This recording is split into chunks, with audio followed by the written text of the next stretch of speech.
Hi guys, welcome back. This is day 2 of poetry. Before we talk about what we're going to be doing today, I want to say thank you so much. We loved getting all of your videos of the ideas that you generated yesterday. Perfect.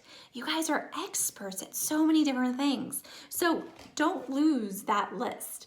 Remember, we did this because we said if you don't have anything to write about, it's really hard to write.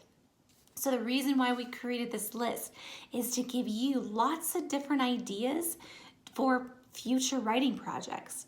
Remember, you said that any of the starred items on your list were things that you could write a lot about. They were vivid in your head. So let's make sure we keep this list and we use them, all right? Also, if you want to come back to this list and add more to each of your categories, do that. Or if you can come up with new categories to make, then do that as well. Just don't lose that list. All right, so today what we're going to do is we're going to look at 2 poems that have been written by authors your age. And we're going to study them for things that we notice, things that we can try to incorporate in our own writing. And then most importantly, today when this video is done, you guys are actually going to start writing some poems. Today, when I share the 2 poems with you, I'm actually going to read them each twice. The first time I read them, the first time that I read it is going to be the rough draft version. And I just want you to enjoy that the way that a reader would. The second time that I read it, I'm actually going to be reading the final draft version. So you're probably going to notice a big difference in the quality of the work from the first draft to the final draft. But as I'm reading that, I really want you to look at it through a writer's lens. And what I mean by that is I want you to pay attention to what this writer has done. What kind of words did they use? How did they organize the writing on their page? Did they do anything special? What do you like? What do you not like? What stands out to you? And also, what kind of connections can you make to what this author has written about?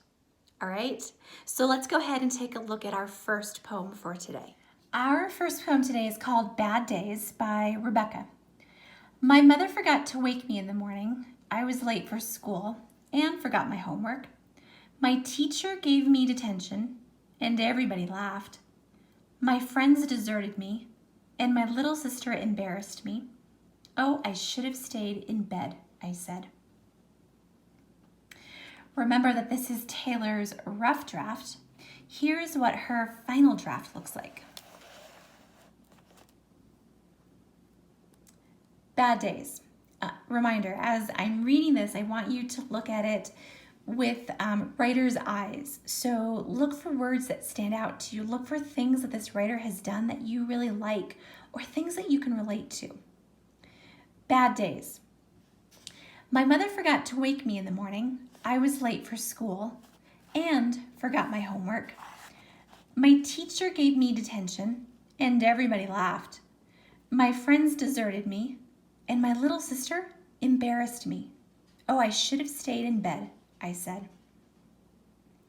One of the first things that I notice about this poem is the title. It's big, it stands out, it relates to the topic. I love it. Make sure today as you write, you have a title. Your title can come after you do all of your writing. Sometimes that's better because you have to see all of this before you can actually choose an appropriate title. The other thing that sticks out to me as I'm looking at this is how Rebecca used stanzas. I know you guys remember discussing this when we talked about poetry earlier in the year. Stanzas are kind of like paragraphs in poems. And so I really love that Rebecca made sure that she organized her poem in that way. The other thing that I want to point out to you that's really important when writing poems, notice how her lines don't go from margin to margin. She uses white space. She doesn't take up the whole page to write her lines. She decides, you know what? I want my mother forgot to on the first line, and then the next line to be wake me in the morning. And I don't know if you guys noticed that when I read that, I made sure to pause. I didn't just read it as one sentence. That's not the way that poetry is meant to be read. So today, as you practice writing poetry, think about how you want to break your lines and where you want your poem to be on the page. The other thing that I really like about what Rebecca has done is some of the words that she's used, like deserted. What a great word. Embarrassed as well. The last thing that I notice about what Rebecca has done is using quotation marks down here at the bottom. And I don't know if you guys noticed, but in her rough draft version, she didn't have those. And so today when you write, I actually expect your work to look like this, a rough draft. You're more than welcome to do a final draft and do some revising and editing if you want, but we're actually going to save that for Friday. And I would guess that Rebecca probably wrote this one day and then came back to it a few days later and spent some time actually making it look like this. So I don't expect your writing to look like this today. The last thing I want to point out about what this writer has done, she's included a byline. And a byline is where you share your who did the work, who wrote this. So definitely keep that in mind as you write today. Our second poem today is called Football by Taylor. Football. People say Taylor can't catch. That's not true. I can catch only when I am not under pressure.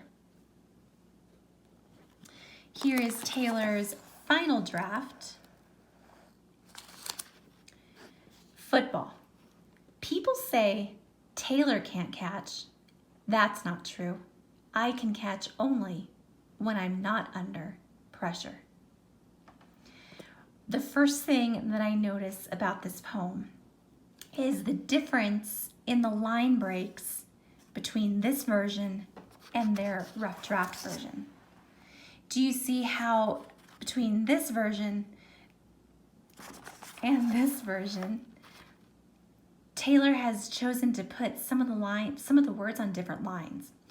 Again, Taylor spent a lot of time kind of thinking about how he wanted his poem to sound. There's a rhythm when you do that. So again, I don't expect your poem to look like this today. It's probably going to look more like this, but you might want to try to, play around with what happens if I put everything on this line, or what does it sound like if I take Taylor and move it to this line? So try that out, and you may not have to write it, but you can in your head as you read it out loud, try it different ways. Because if you notice, when I read this, I paused. People say, Taylor can't catch. That's not true. So I don't read it as if it's one long line. Again, I like the title. It's big, it stands out. I love that there's an exclamation mark at the end. Shows that there's some kind of emotion behind this.